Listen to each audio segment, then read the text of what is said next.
मेरा नाम आर के चौधरी। मैं झीलों की नगरी भोपाल से हूँ।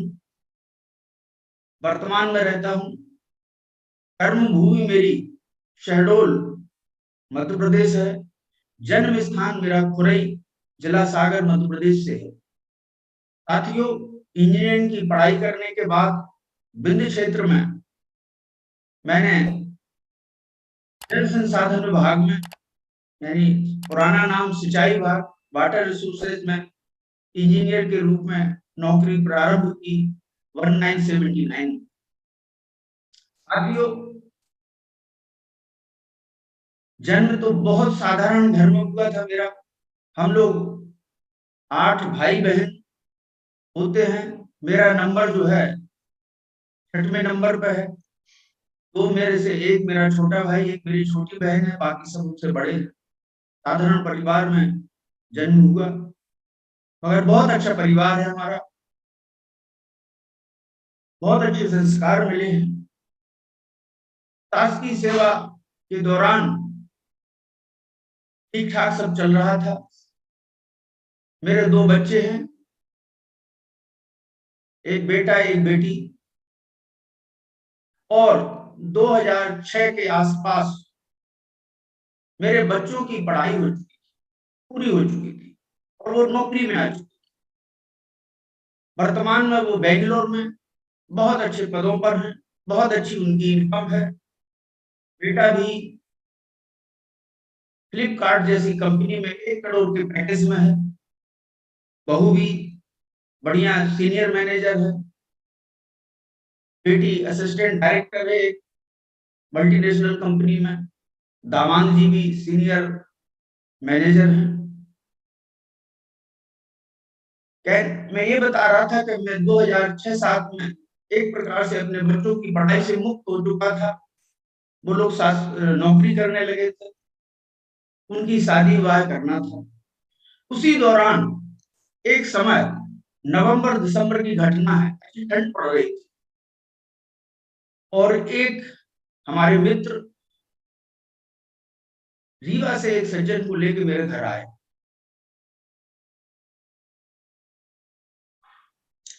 बहुत अच्छे से मैं उनको याद कर रहा हूं। आदरणीय स्वर्गीय मेवालाल वर्मा जी पहली बार मेरे घर पे आए थे मेरे के साथ। परंतु जिन साथी के साथ आए थे, इस बात को आप बिजनेस को कैसे रिलेट करेंगे, थोड़ा सा देखिए, हम हमसे चूक कहाँ हो जाती है, गलती कहाँ हो जाती है। तो जो जिन साथी के साथ आए थे वो परिचित तो थे, परंतु उनके ऊपर मेरे को पूरा भरोसा नहीं रहता था। और ये एमएल वर्मा साहब बहुत अच्छे से मेरे को रात को प्लान दिखा रहे थे। आरसीएम बिजनेस प्लान उन्होंने दिखाया, मगर मेरा ध्यान बिल्कुल नहीं था। मैं समझने की एक रत्ती कोशिश नहीं कर रहा था, क्योंकि वो जिनके साथ आए थे मैं बहुत अच्छे से, बहुत ज्यादा उनको पसंद नहीं करता था। और उन्होंने पूरा बिजनेस प्लान दिखाने के बाद मेरे से पूछा, तो मैंने उनसे स्पष्ट मना कर दिया कि अभी तो मैं नहीं कर सकूंगा, सोचूंगा। बोले साहब कब दोबारा फिर संपर्क करें। मैंने कहा ठीक है, मैं बताऊंगा। जो हमारे जिन मित्र के साथ आए थे, मैंने बोला कि मैं इनको बता दूं जल्दी। उसके बाद जो मित्र लेके आए थे वो मेरे पास दोबारा नहीं आए। उन्होंने फॉलो अप नहीं किया। ये हमसे त्रुटि हो जाती। उन्होंने फॉलो अप नहीं किया, मैं ज्वाइन नहीं। बिजनेस प्लान तो मैंने सुन लिया था। अब मैं घटना बता रहा हूँ दूसरी। एक दिन प्रातः काल सुबह सुबह करीब 7:30 बजे का समय था। मेरे को फील्ड पे उस दिन जल्दी निकलना था। और उसी दरमियान एक सज्जन, एक मेरे बहुत अच्छे मित्र मेरे घर आए। और मैं बाहर निकल आया था, और वो घर आए, मैं देखा, अरे मैंने कहा मैं निकल रहा था जरूरी काम से। तो बोले भाई साहब 15-20 मिनट का समय दीजिए। मैंने कहा समय नहीं है बिल्कुल, आप काम बताओ क्या है। तब वो जो है उन्होंने कहा कि थोड़ा सा एक बिजनेस प्लान है उसके संबंध में चर्चा करना। मैंने कहा नाम बताओ। उन्होंने नाम लिया। मैंने कहा ठीक है, मेरे को क्या करना है ये बताओ। मेरे पास समय नहीं है, मेरे को जल्दी निकलना है, आपको मेरे से क्या अपेक्षा, क्या करना। उन्होंने भी बिल्कुल शॉर्टकट में बोला 1500 रुपए दे दो। मैंने 1500 रुपए दिए उनको। बोले एक फॉर्म पे दस्तखत करना है। मैंने कहा वो आपकी अपनी भाभी से जो है करवा लीजिएगा, और मैं निकल रहा हूँ। और मैं चला गया। वो शख्स इंजीनियर आरपी सिंह थे, जिन्होंने मुझे ज्वाइन करवाया। मैं चाहता हूं कि एक बार जिन्होंने मुझे ये बिजनेस दिया उनके लिए तालियां बजा दें। Engineer RP Singh. साथियों, शाम को मैं लौटता हूं तो मेरे घर में एक बैग रहता है, किट रहती है, उसमें जो है 3 पैंट 3 शर्ट के कपड़े रहते हैं। श्रीमती जी ने बताया कि ये सिंह साहब दे गए। मैं समझ गया, ठीक है। उसके बाद आदरणीय सिंह साहब मेरे घर आया करते थे, उनसे बहुत अच्छे संबंध थे। तो वो कुछ प्रोडक्ट हमारे घर भेजते रहे, हमारी मैडम उनको पैसे देते रहे। चल रहा था, कोई ज्यादा रुचि नहीं थी। वो मेरे से बोल रहे कि मीटिंग में चलना। मैंने कहा ठीक है, जब कभी समय होगा तो चल देंगे। परंतु हमारी श्रीमती जी ने एकदम से बोला कि भाई वो अपने घर आते हैं, सामान पहुंचा देते, बेहतर होगा कि हम अपन उस दुकान को देख लें, अपन ले आए। तो मैंने सिंह साहब से निवेदन किया, दुकान दिखा दीजिए, सामान हम लोग ले आएंगे। तो उन्होंने दुकान दिखाई, बिल्कुल छोटी सी दुकान थी। ठीक है, उधर से सामान लेते आए, लेना चालू कर दिया। सामान अच्छे लगे थे उस समय भी साहब। उसके बाद वो पीछे पड़े रहे मेरे कि मीटिंग में चलो। पहली बात आप लोगों ने ध्यान से सुनी होगी कि प्लान बताया किसी साथी ने, मगर उन्होंने फॉलो अप नहीं किया। फॉलो अप कर लिया आरपी सिंह साहब ने, तो उन्होंने मेरे को ज्वाइन करवा। उसके बाद सिंह साहब पीछे पड़े रहे मीटिंग के लिए। तो मैं उनको चुप करने के लिए कि जब तक मैं मीटिंग अटेंड नहीं करूंगा कि मेरे पीछे पड़े रहेंगे, तो एक दिन मैंने कहा चलो चलते हैं, कर लेते हैं। अभी तक मैंने आपको बताया कि मेरी ज्वाइनिंग कैसे। अब आगे मैं बताता हूँ अभी ज्वाइनिंग हुई, आज से चालू कैसे, प्रारंभ कैसे। तो एक दिन मैंने उनकी बात मानी और शहडोल के गांधी स्टेडियम में एक मीटिंग में चला गया। साथियों, मुझे वो मुद्रा आज भी याद है। बीच में बैठ गया और ये हाथ यूं बांध के मैं बैठा था, क्योंकि मैं पेशे से एक इंजीनियर था। यूं हाथ बांधे बैठा रहा और बिल्कुल हाथ बांधे बैठा रहा। वहां पे एक बिल्कुल पूरे भारतीय संस्कार में एक महिला अपनी बात कह रही थी। लोग तालियां बजा रहे थे, सीटी बजा रहे थे, बहुत लंबी मीटिंग थी। मेरे को कुछ समझ में नहीं आ रहा। अंत में मेरे को एक बात समझ में आई। वो कह रही थी कि यदि आप इस सिस्टम में आ जाते हैं तो आप अपना बहुत बड़ा रोजगार खड़ा कर सकते हैं और उसके साथ साथ आप लाखों लोगों को रोजगार दे सकते। उस मीटिंग की मेरे को कोई बात समझ में नहीं आई, मगर ये बात मेरे को पिंच कर गई कि ये कैसे संभव है कि मैं बहुत सारे लोगों को, लाखों लोगों को रोजगार दे सकता हूँ। साथियों, मेरा ध्यान उसी पे चला गया, क्योंकि मेरा जो नौकरी, शासकीय नौकरी थी, वो इसी की थी कि हम जो है रोजगार का सृजन करते रहे और लोगों को रोजगार देते थे, मजदूरी देते थे। परमानेंट तो हम नहीं दे पाते थे, मगर लोगों को रोजगार उपलब्ध कराते थे। और मैं चाहता था, मेरे पास बहुत सारे लोग आते थे, कहते थे, रिश्तेदार, परिचित, रोजगार चाहिए, नौकरी चाहिए, जो मैं नहीं दे पाता था। मगर ये बात मेरे को क्लिक कर गई। उसके बाद मीटिंग समाप्त हुई, चले आया। मैंने सिंह साहब से पूछा कि क्या है भाई, कैसे क्या मिले, कैसे रोजगार मिल सकता है लोग। बहुत ज्यादा उनको उन्होंने भी नहीं बताया, वो भी बिल्कुल शुरुआती थी उनकी, वो भी इस बिजनेस में उसी समय आए थे। तो बोला कि इसके संबंध में अपन अपने सीनियर से चर्चा करेंगे। और मैं आपको बताना चाहूंगा तो वहां पे एक और साथी सीनियर हमारे, जो इस बिजनेस में हमारे सीनियर थे, आदरणीय गणेश शिवानकर सर, जो वहाँ आईटीआई में प्रिंसिपल थे। एक दिन वो मिल गए वहां पे मेरे को रास्ते में। मौसम खराब था, उनसे मैंने आरसीएम की चर्चा की। तो वो मेरे से कुछ नहीं बोले, बोले गाड़ी अपनी यहीं रख दो, चल चल कर चलते हैं। और वो अपने घर ले आए और वहीं बैठ के चर्चा कर। और वहां जब चर्चा हुई तो उन्होंने अपनी मैडम से पता नहीं क्या बोल दिया कि वो चाय बनाने के लिए तुरंत तो नहीं आई, बहुत देर लग गई, और चाय की जगह पकौड़े आ गए। और उसके पहले उन्होंने एक जो है सीडी लगा दी, सीडी चला करती थी, मुझे आज भी वो याद है सीडी। उस सीडी का नाम था फायर। हमारे आदरणीय रवि साय जी बिल्कुल समझ गए होंगे, फायर। रितिका, मैडम रितिका, पूरा नाम रितिका राठौर, नहीं रितिका शेखा का नाम सर बता सकते हैं, मैं भूल रहा हूँ नाम। रितिका मैम की सीडी फायर, बहुत जबरदस्त सीडी, उसका जैसा नाम वैसी फायर जो है आग सी लग गई।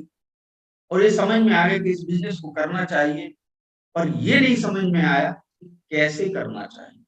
फिर उसके बाद जो है अंतिम समय था बिल्कुल, उस महीने का जो है करीब 30-31 तारीख ऐसी कुछ थी, और सिंह साहब ने मेरे को बताया कि वो 4 ज्वाइनिंग करवा लीजिए तो 5,000 का स्लैब हो जाएगा और 500 रुपए कमीशन हो जाएगा। मैंने कहा ठीक है, कोई दिक्कत नहीं। मैंने एक दिन में 5 ज्वाइनिंग करवा ली। वो चौंक गए, बोले और क्या? बोले और करवा सकते हो तो और करवा लो। मैंने और ज्वाइनिंग करवा ली, मैंने करीब 10-15 ज्वाइनिंग करवा ली एक साथ में, कोई दिक्कत नहीं। दूसरे महीने फिर आदरणीय शैलेंद्र श्रीवास्तव का आगमन हुआ शहडोल में। वो हमारे ग्रेट अब्राहम थे, उनने उस समय मैं बैंगलोर निकलने वाला था और उन्होंने मेरे को बुलाया। मैंने कहा समय नहीं है मेरे पास, मेरे को जाना है। उन्होंने 10 मिनट बैठेंगे। कुछ समय उनके साथ बैठे और उन्होंने बहुत जो प्लानिंग मेरे को बताई वो बहुत अच्छी लगी, मगर मैंने कहा मेरे को जाना है। तब उन्होंने कहा कि आप जाइए, लौट के आइए फिर कभी, और उन्होंने मेरे को टारगेट दिया कि इस महीने आपको 40,000 का बिजनेस करना है। मैंने कहा हो जाएगा सर। मैं करीब 25-26 तारीख को लौटा सर बैंगलोर से, और एक सप्ताह के अंदर मैंने 40,000 की जगह 70,000 का बिजनेस किया सर। अब यहाँ मेरे से गलतियां क्या हो रही थी वो आगे मैं आपको बताऊंगा, उनसे हमको सब कुछ सीखना है। उसके बाद मैंने इस बिजनेस को बड़ी तेजी से शुरुआत की। मैं आपको बताना चाहूंगा कि मैं सुबह निकलता था तो पता चला एक दिन में 20 ज्वाइनिंग करवाई, 30 ज्वाइनिंग करवाई। कई ज्वाइनिंग तो मैंने ऐसी करवाई कि लोगों को बताया ही नहीं कुछ। मैंने उनसे बोला कि रवि जी 1500 रुपए दीजिए, और रवि जी ने बोला क्यों? मैंने कहा मेरे ऊपर भरोसा नहीं। बोले है तो दो। उन्होंने 1500 रुपए दे दिए, और उसके बाद दूसरे दिन क्या उनको पिट पकड़ा दिए, बात खत्म। उसके बाद दोबारा पलट के नहीं देखे। ऐसी मैंने सैकड़ों ज्वाइन, क्योंकि हम नहीं जानते थे, उनको पलट के नहीं देखा, तो वो सारी की सारी ज्वाइनिंग हमारी सब बेकार चली गई, क्योंकि हम सिस्टम को नहीं जानते थे। और बहुत तेजी से काम किया। 3 साल में स्टार पर्ल जैसी पिन को प्राप्त किया। रॉयल्टी की जो बीच की पिनें होती हैं मैं नहीं समझता, लीडरशिप से सीधा 8% रॉयल्टी पे पहुंचा। और उसके बाद फिर पर्ल की पिन प्राप्त नहीं की, 8% रॉयल्टी से सीधा स्टार पर्ल की पिन। 3 महीने में सबसे जो कठिन पिन होती है पर्ल की, उसको जो है मैंने प्राप्त नहीं की, सीधा स्टार पर्ल की पिन प्राप्त की। मगर तब तक ये समझ आ गई, डॉक्टर स्वर्गीय डॉक्टर भगवती प्रसाद त्रिपाठी जी से संपर्क हो गया था। उन्होंने बिजनेस को सिखाना चालू कर दिया था। बहुत अच्छे से उनको हमको बिजनेस सिखाया। मैं उस समय और ज्यादा मायनों को नहीं जानता था। RP Singh sir, Shailendra Srivastava sir, doctor Bhagwati Tripathi और आदरणीय डी.एस. नरवरिया जी को मैं जानता था, और किसी को नहीं जानता था। एक बार मैं चाहूंगा कि इन सभी अपलायनों के लिए जोरदार तालियां बजा दें। इन्होंने मुझे बहुत सिखाया। उसके बाद कुछ परिवेश परिस्थितियां बदली। हमारा एक पिकअप सेंटर था उस समय जो लगभग 20 लाख की पूंजी का था, वो पिकअप सेंटर जल गया। बहुत बड़ा धक्का लगा। उसके बाद मेरा वहां से ट्रांसफर हो गया।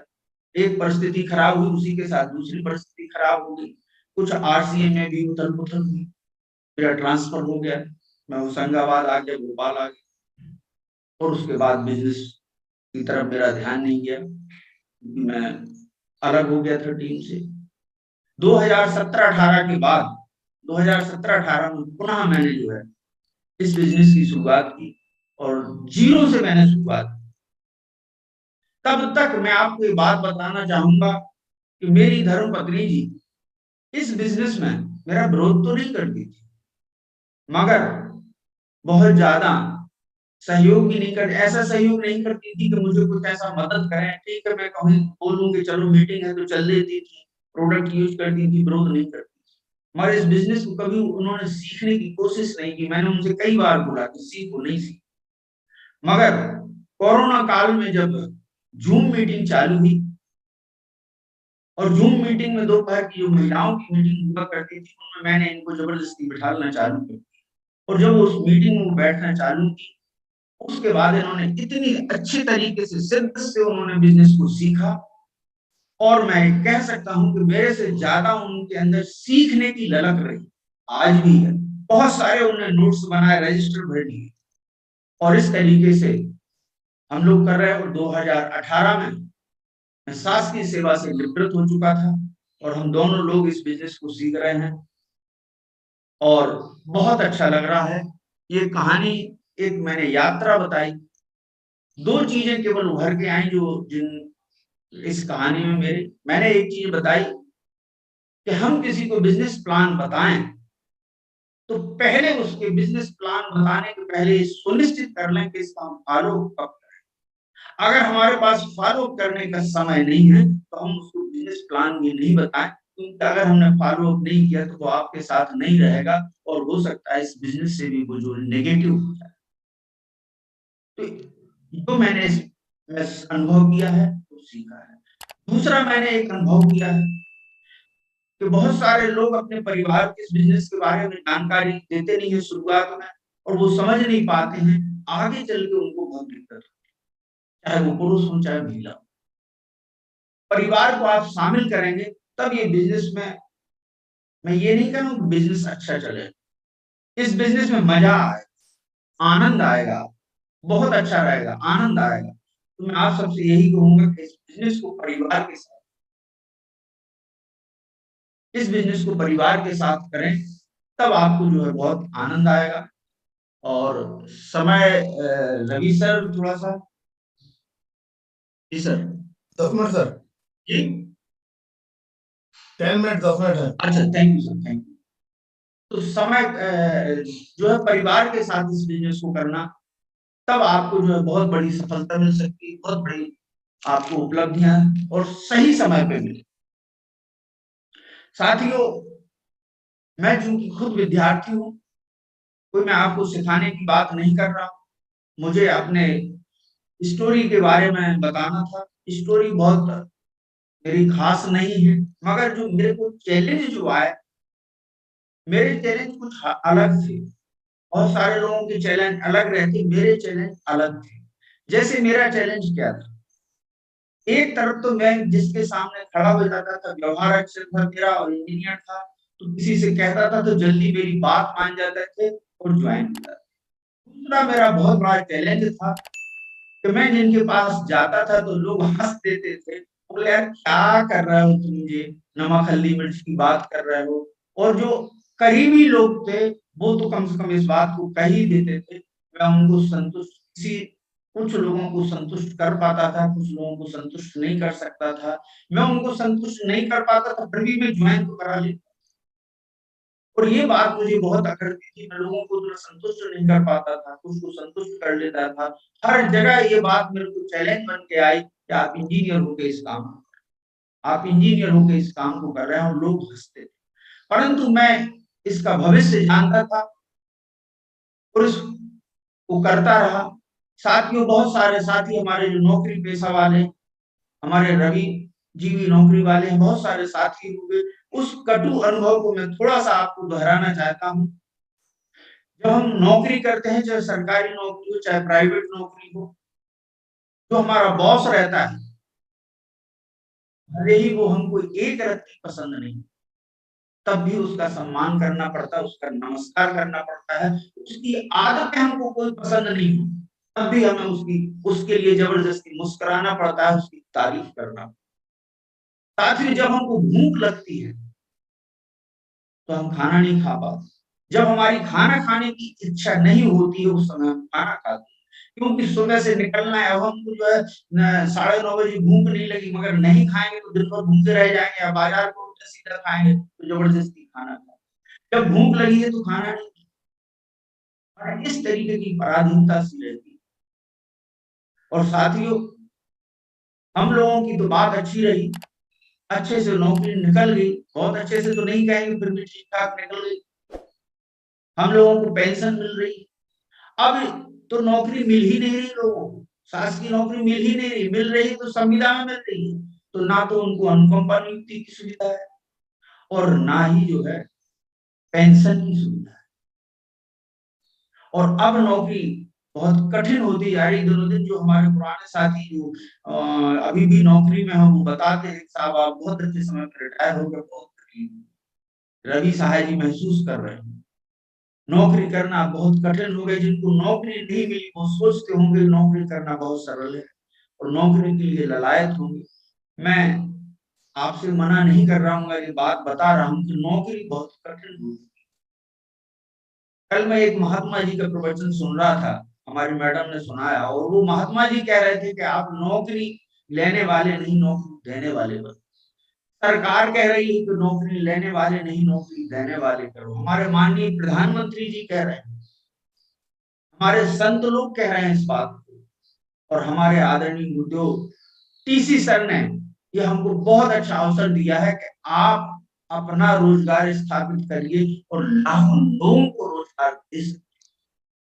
कितना अच्छा हमारे लिए मौका है, और बदलाव हमको करना है, बदलना पड़ेगा। हमें जो है पढ़ाना लिखाना है तो है बच्चों को, मगर उद्देश्य नौकरी नहीं रखना चाहिए। यदि जो साथी, जो माँ बाप अपने बच्चों को नौकरी के हिसाब से पढ़ा लिखा रहे हैं, निश्चित तौर पर उनको कहीं ना कहीं, कभी ना कभी उनको तकलीफ इस बात की हो सकती है, क्योंकि नौकरी तो मिलना नहीं, बहुत कम लोगों को नौकरी मिलना है, और उसमें हम उसको गिन के बैठते हैं कि हमारे बच्चे को नौकरी मिलेगी, तो ये होना मुश्किल है। और बदलाव जो है, 3 प्रकार के लोग होते हैं बदलाव में। कुछ लोग ऐसे हैं जो दूसरों को देख के, परिस्थितियों को देख के और अपने आप को बदल लेते, अपने आप को बदल लेते, और वो बड़े अच्छी ऊंचाइयों पर पहुंचते हैं और सफल हो जाते हैं। कुछ लोग ऐसे रहते हैं, पहले वाले तो हो गए कि परिस्थिति देख कर अपने आप को चेंज कर लेते और वो सफल हो जाते और ऊंचाइयों पे चले जाते हैं, टॉप टॉप रहते हैं। कुछ दूसरे प्रकार के लोग रहते हैं, वो रिस्क नहीं लेते, मगर वो देखते हैं अपने आजू-बाजू वालों को, वो देखते हैं जितेंद्र सक्सेना जी को, वो देखते हैं रवि साहा जी को, कि अगर ये इनके अंदर ही कुछ बदलाव कर रहे हैं, तो चलो हम भी कर रहे हैं, ये सफल लोग हैं, ये बदलाव कर रहे हैं, तो हम भी बदलाव और बदल कर ले, तो वो भी सफल हो जाते हैं, मध्यम वर्ग में रहते हैं, क्योंकि वो रिस्क नहीं लेते हैं। और उसके बाद तीसरे प्रकार के वो लोग होते हैं, जो साहब बदलाव को स्वीकार नहीं करते हैं, वो बदलाव का विरोध करते रहते हैं, और वो पिछड़ जाते हैं, और वो जीवन में कभी कामयाब नहीं। हमारा ये बिज़नेस बदलाव का है। परिवर्तन जिन साथियों ने किया है, वो सफल हुए। हमारा ये बिज़नेस बदलाव का है। अगर हम बदलाव करेंगे तो हमारे लिए कितना फ़ायदा होगा। सबसे पहला बदलाव का हमारे लिए स्वास्थ्य लाभ मिलेगा, जो आप देख रहे हैं कि जब हम इस मीटिंग में आते हैं, तो हमें जो है योगा सिखाया जाता है, स्वास्थ्य के बारे में जानकारी दी जाती है, किस तरीके से आपको पानी पीना है, किस तरीके से खाना खाना है, कब तक खाना खाना है, ये चीज़ें मिलती हैं, तो हमारा स्वास्थ्य ठीक होता होता है। हमारे लिए ऐसे प्रोडक्ट की जानकारी दी जाती है, मार्केट के दूषित प्रोडक्ट से बचने की सलाह दी जाती है, और बहुत अच्छे प्रोडक्ट जो हमारे स्वास्थ्य के लिए लाभदायक होते हैं, उन प्रोडक्ट की हमको जानकारी मिलती है। तो सबसे पहला लाभ होता है स्वास्थ्य का, और स्वास्थ्य से बड़ा और कोई लाभ हो ही नहीं सकता। और दूसरे प्रकार का जो लाभ होता है, साहब संस्कारों का। संस्कार यहाँ पे मिलते हैं। साहब ऐसी कोई यूनिवर्सिटी नहीं मिली बनी है जहाँ संस्कारों की शिक्षा दी जाती है। ये एक ऐसी यूनिवर्सिटी होती है जहाँ संस्कार मिलते हैं। ऐसे बहुत सारे लोग हैं जिनके पास इतना पैसा है, तो पैसे की उनके पास कमी नहीं, मगर उनको ये परेशानी हो गई कि उनका बच्चा सही लाइन पे नहीं चल रहा है। वो परेशान है कि उनका बच्चा बिगड़ गया है। अगर हम इधर इस प्रोग्राम को, इस बिजनेस को परिवार के साथ अगर करते हैं, तो हमारे परिवार में, हमारे बच्चों में संस्कार आते हैं, जिसकी कीमत अमूल्य, बहुत बड़ी कीमत है कि हमें यहाँ पे निःशुल्क संस्कार मिलते हैं, संगत मिलती है। संगत का बहुत बड़ा फर्क पड़ता है हमारे जीवन। तो हमको स्वास्थ्य मिलता है, यहाँ पे संस्कार मिलते हैं, और उसके साथ जो है साहब सम्मान भी मिलता है, बहुत सम्मान मिलता है। मैंने जो है अपनी 39 साल की नौकरी की है, इस तरीके से मेरे को कभी सम्मान नहीं मिला जो यहाँ पे सम्मान मिलता है। साहब समझ में आता है, इस जूम मीटिंग के माध्यम से हम लोगों से मिलते हैं, पूरे हिंदुस्तान को देखते हैं, जहाँ कहीं भी पहुँच जाते हैं, भीलवाड़ा पहुँचे या दिल्ली पहुँचे या किसी सेमिनार में पहुँचते हैं, और जिनको मैं पहचानता नहीं, वो बोलते हैं, अरे सर तैयार सिंह सर, आज आपके दर्शन हो गए। सर जब ऐसा बोलते हैं तो समझ में आता है कि ये है, तब समझ में आता है कि ये आरसीएम, ये प्लान में नहीं लिखा है, ये एहसास करने की बात है, ये जीने की बात है। तब आरसीएम समझ में आता है कि ये आरसीएम है। अनजान शहर में चले जाते हैं, अनजान लोग बोलते हैं, सर आप आज आपको दर्शन हो गए, तो समझ में आता है शाबाश, ये आरसीएम है। ये सम्मान और दुनिया के किसी क्षेत्र में नहीं है। पैसे तो आपको बहुत जगह मिल सकते हैं, बहुत ज्यादा कुछ पैसे मिल सकते हैं, मगर ऐसा सम्मान आपको नहीं मिल सकता है। और उसके पास पैसा, कैसा पैसा मिलता है उसको भी समझ नहीं है थोड़ा-सा। कितना आपके दिल में आग, उतना पैसा यहाँ से मिल सकता है।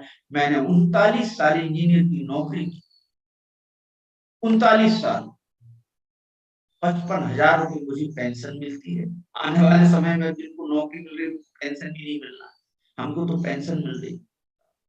मगर मेरी पत्नी को धन्यवाद दूंगा, आरसीएम को, आरसीएम से हर महीने 60, 65, 70,000 रुपए माने, यानी मेरी पेंशन से ज्यादा पैसा आता है आरसीएम देता है। अब समझ लेना चाहिए, खास तौर पे हमें समझना चाहिए जिनके बच्चे युवा हैं और जिनको कोई जॉब नहीं मिल रहा और जॉब के लिए वो परेशान, उनको ये सबक लेना चाहिए।